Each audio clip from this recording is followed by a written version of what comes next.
ngaha turaje Nyagasani, turakwitabye karame, twitabira ingoma y'urukundo. Ku izina ry'Imana Data na Mwana na Roho Mutagatifu, amen. Amahoro bana b'Imana, nimuhumure, Imana iradukunda.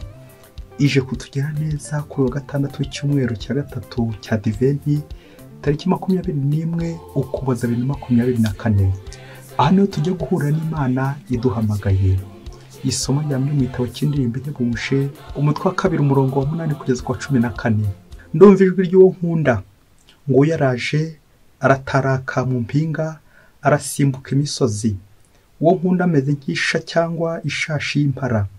Dore nguyu ari inyuma y'inkike yacu, ararungurukira mu madirishya, arahengereza mu mbariro. Uwo nkunda yateruye kuvuga, arambwira ati, haguruka nshuti, iyizire mwiza wanjye. Dore itumba rirashize, imvura irahise yaracitse.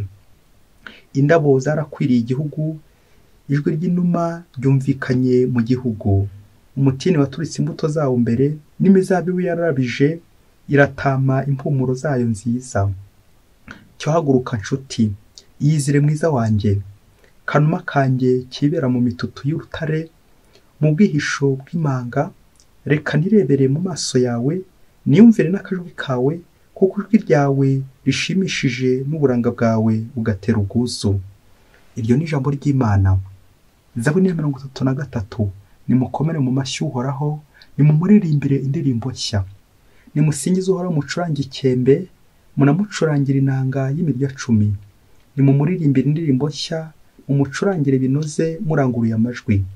Nyamara umugambi w'Uhoraho ugumaho iteka ryose, n'ibitekerezo by'umutima we bigahoraho, uko ibihe bigenda biha ibindi. Hahirwa ihanga Uhoraho abereye Imana, hahirwa umuryango yitoreye ngo bimbata ye. Twebwe rero twizigiye Uhoraho, niwe buvunyi bwacu n'ingabo idukingira. Ibyishimo biri mu mutima wacu, niwe bikomokaho. Amizero yacu akaba mu izina rye ritagatifu. Nimukomere mu mashyi Uhoraho, nimumuririmbire indirimbo nshya. Nyagasani Yezu nabane namwe. Amagambo mu Ivanjili ntagatifu yanditswe na Luka, umutwe wa 1 umurongo 39 kugeza ku 45. Muri iyo minsi Mariya arahagurutse agenda yihuta, ajya mu misozi miremire mu mujyi wa Yuda, agera kwa Zakariya aramutsa Elizabeti. Nuko Elizabeti yumvise indamutso ya Mariya, umwana atwite yisimbiza mu nda, maze Elizabeti yuzura Roho Mutagatifu. Arangurijwe ati, wahebuje abagore bose umugisha, n'umwana utwite arasingizwa. Bikesha iki kugira ngo nyine umutegetsi wanyegenderere? Dore mbaye ntumva indamutso yawe, umwana yisimbizanye ibyishimo mu nda yanjye. Urahirwa wowe wemeye ko ibyo watumweho na Nyagasani bizaba. Iyo ni Ivanjili ntagatifu. Ahari urukundo n'umubano, Imana ibihari. Ahari urukundo n'umubano, Imana ibihari. Bayoboke b'Imana, nimugire amahoro. Aha tugeze ni kuri buri munsi. Fungura buri munsi, ufungure buri munsi, ufungurira abandi buri munsi, ijambo ry'Imana buri munsi, ineza y'Imana buri munsi, ubuzima bwa buri munsi no guhura n'Imana buri munsi. Iyo ndirimbo duhereho nitwibutsa irindi zina ry'Imana, ko Imana n'ubundi yitwa urukundo. Aho Imana iri haba hari urukundo, naho urukundo ruri burya ni ikimenyetso cy'Imana. Mubyeyi banza nkorera umwitozo. Hari abantu mwakundanaga kugeza ubu mukaba mutakibanye neza, muri kwangana. Impamvu ni iyihe? Niki gituma mwarashwanye? Nta kindi nuko mutakundanaga. Bishoboke ko mwakundanaga by'ibice, dore ko nyine urukundo buri gihe ruhora rurizima, nta rukundo rw'ibice rubamo. Rero iyo kunze umuntu igice, bigeraho nyine cya gice kikabora, bikaza kurangira rwa rukundo ruzimye kuko rutigeze ruhaba. Niba hari umuntu muri kwangana, wibwiraga ko mwari mwarakundanye kera, nuko urwo rukundo rutari rushinze imizi, ntabwo ruhari ruhari nyine. Amasomo kizu byacu duteguriye natwe arekeza ku rukundo. Urukundo Imana idukunda, natwe idusaba gukundana nkuko nayo idukunda. Ubwo tugiye kuzirikana ku ngingo igira iti, urukundo rurihangana. Ibi ni bimwe mu biranga urukundo, ubwo tubisanga mu ibaruwa ya mbere Pawulo Mutagatifu yandikiye Abanyakorinto umutwe wa 13. Ibiranga urukundo harimo ko urukundo rwihangana. Sinigwa nza kuvuga ko rubabarira, nawe uze kubikomereza kuko urukundo rufite ibigo byinshi cyane. Muri ibyo bigo rero nahisemo ko dukoresha urukundo rurihangana, ngo urwo rukundo rutuma ukora urugendo ugiye gusura abandi. Amasomo aratwerekeza ku rukundo.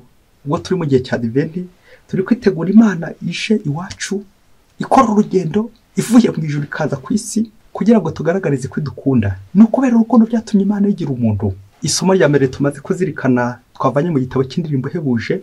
Iki gitabo gikunzwe cyane n'abasore n'abakobwa bakunda kugikunda, bakunze gukifashisha cyane cyane bashakishamo amagambo y'urukundo, bigatuma umusore ashobora kureshya umukobwa bityo bagakomeza batyo.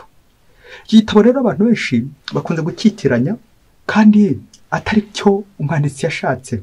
Twebwe tukishakira urukundo rwa mpanguhe, urukundo rw'umubiri, tukaza kubagira ko atari cyo bivuga. Iki gitabo akenshi kiganisha ku rukundo Imana ikunda abantu bameze nk'umugeni w'Imana, Imana iza kureshya. Rero nicyo natwe twazirikanye. Urukundo Imana ikunda abantu ko twabizirikana muri iki gitabo, dushobora kurwerekeza ku bintu bine. Icya mbere ni urukundo rugereranywa na couple, urukundo rw'abashakanye. Urukundo kandi rwerekeza ku rukundo rw'umuryango w'Imana, Imana ikunda umuryango wayo, urukundo ruri hagati y'Imana ndetse n'umuryango wayo. Icya gatatu urukundo rwerekezaho ni urukundo rw'Imana na Bikira Mariya nk'umugeni w'Imana nyine. Hanyuma ku nshuro ya kane urukundo rwakwerekezwa ku rukundo rwanjye n'Imana, uko tubanye n'Imana, uko dukundana n'Imana. Ese nkunda Imana?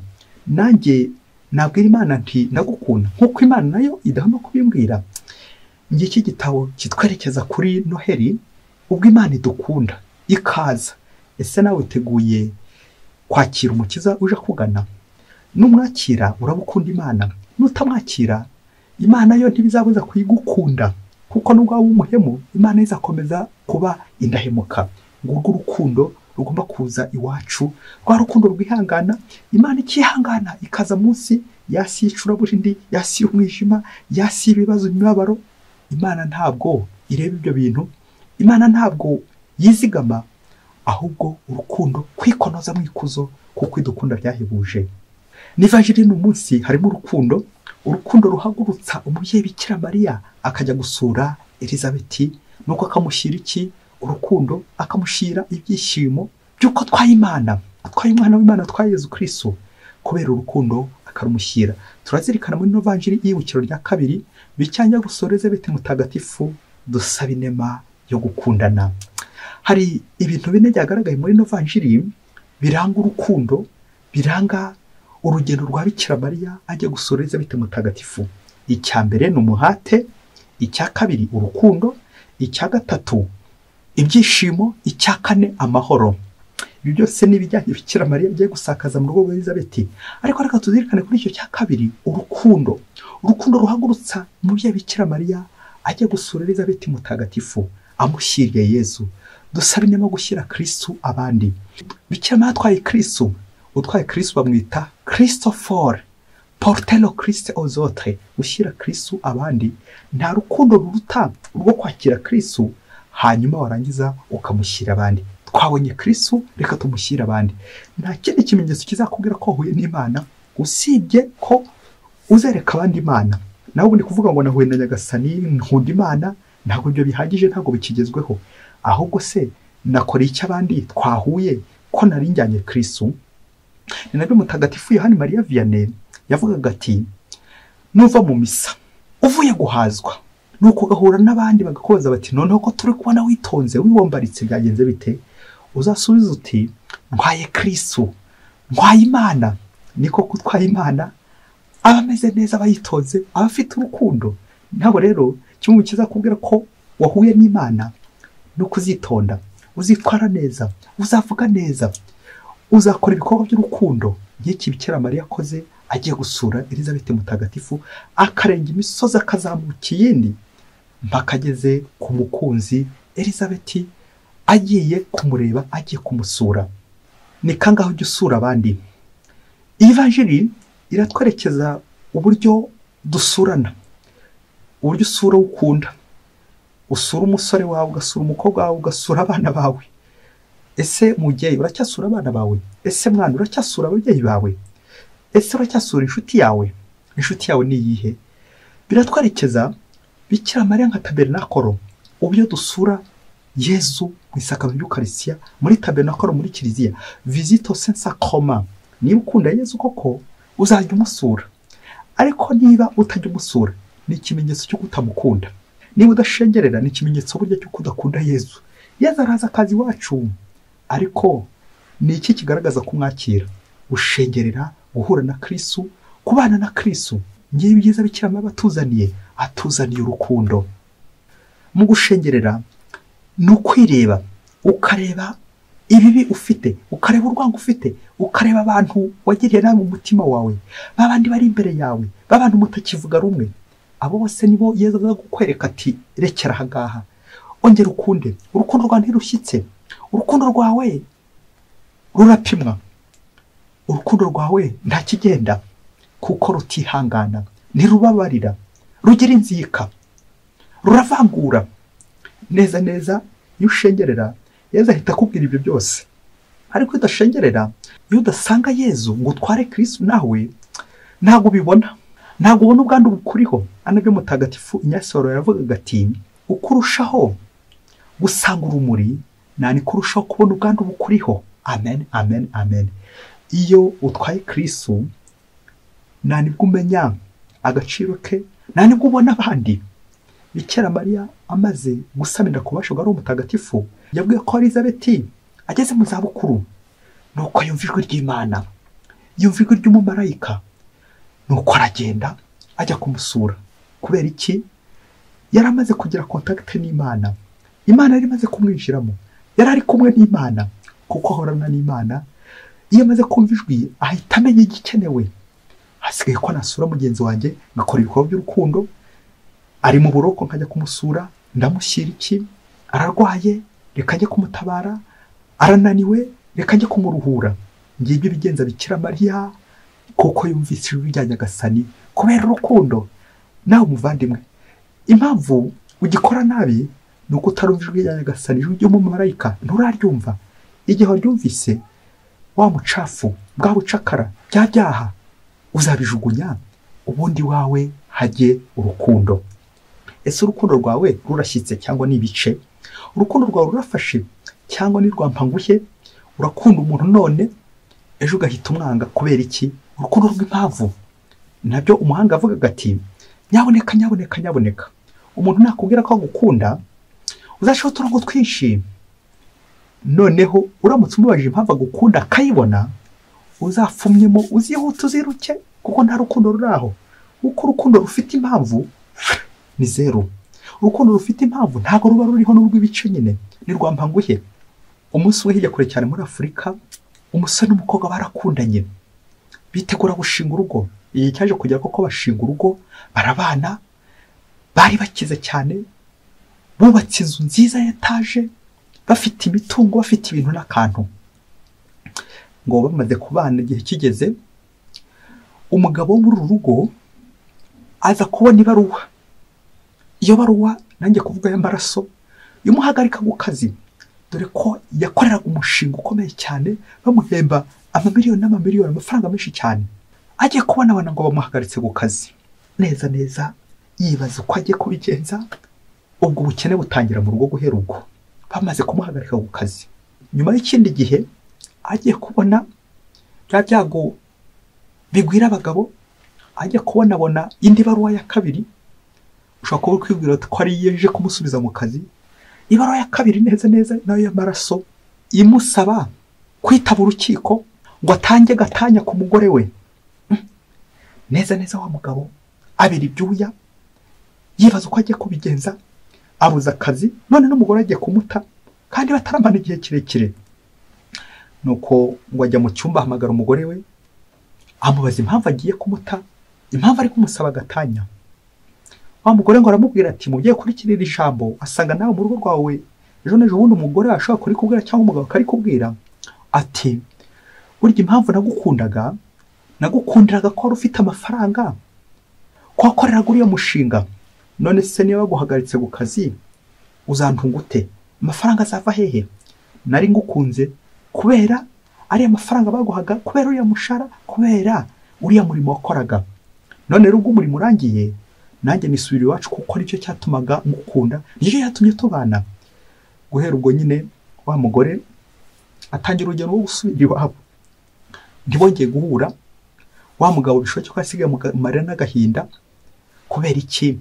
Amafaranga amushizeho, none n'abantu batangiye kugenda bamushiraho, bagenda umwe. Kubera iki? Ntacyo gifite. Ibyo yari afite byakururaga abantu byarangiye. Bayoboke b'Imana, Yesu Kristo akuzwe.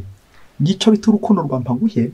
Ukunda umuntu none kubera ibintu afite, ejo n'ejo ubundi byarangira abo twabyaranye nabo. Umugore akaba yaguta, umugabo akaba yaguta, akaguta no mu nzu y'ikodi, akaba yaguta kubera ko wakennye, kubera ko nta mafaranga ugifite. Mbega urukundo ruraha. Warangiza ngo sheri ndagukunda. Ariko ari urukundo rw'igihu, nta rukundo ruri aho ngaho, n'urukundo rw'ibice, urukundo rwo kuryama ku maso.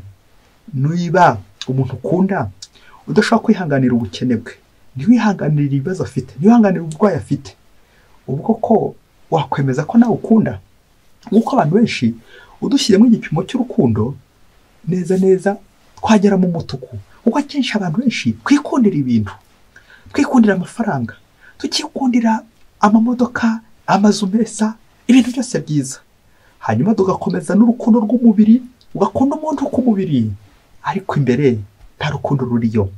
Ushobora gukunda umuntu igice kimwe, ukamukundira amaso, ukamukundira amaguru, ugakunda urugingo rumwe ku mubiri we, ariko nta rukundo rwaho. Niho kenshi hahera ingeso mbi z'ubusambanyi. Burya nuko ubusambanyi buza hari igice kimwe bakunze ku muntu. Iyo rero cya gice cyononekaye cyangwa kikagira ibibazo, uhita umwanga, kuko wakundaga igice kimwe cy'umuntu, ntiyigeze ukunda umuntu wese.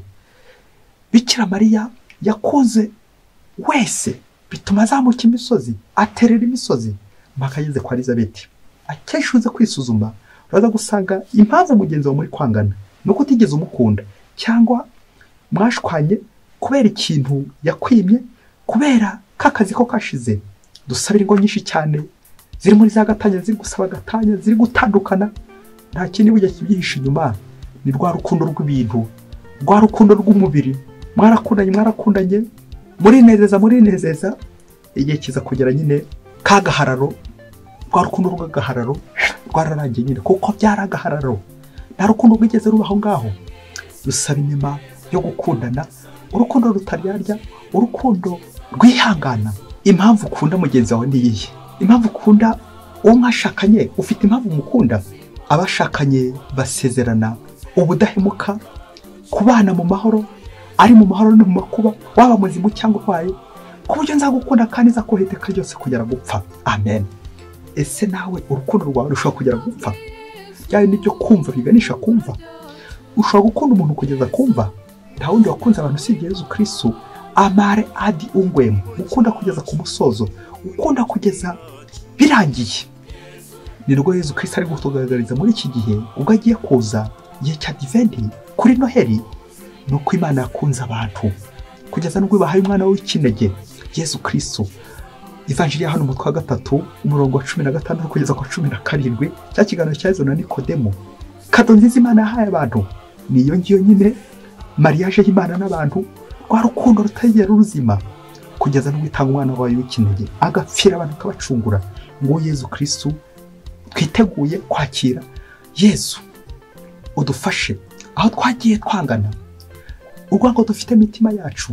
Hari abantu benshi bice bagenzi babo mu mitima yabo, hari abantu benshi bazinutswe bagenzi babo, ishyari, ubugome, urwango. Uwo mwanda wose mu mitima yacu Yesu mwiza, turi imbere ubwiza bwa ngo dusukure, maze natwe dukere gukwakira mu mitima yacu wowe wadukunze kugeza ku ndunduro. Mwese Imana ibahe umugisha. Imana Data na Mwana na Roho Mutagatifu. Amen. Padiri Masumbuko Ladislas wa Diyosezi ya Cyangugu.